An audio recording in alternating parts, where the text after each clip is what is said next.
Hello and welcome back to our channel. So today in this video we are going to discuss about how you can log in AIB Mortgage account. So without wasting much of our time, let's dive into the video.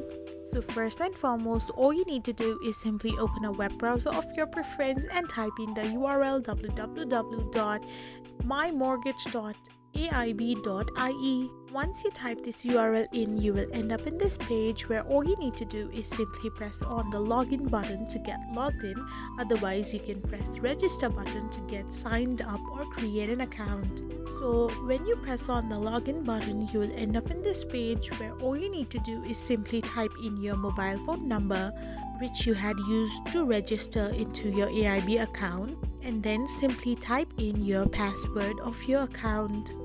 If you have forgotten your password, you can also click forgot your password option. Otherwise, you can simply type in the credentials and press on the login button.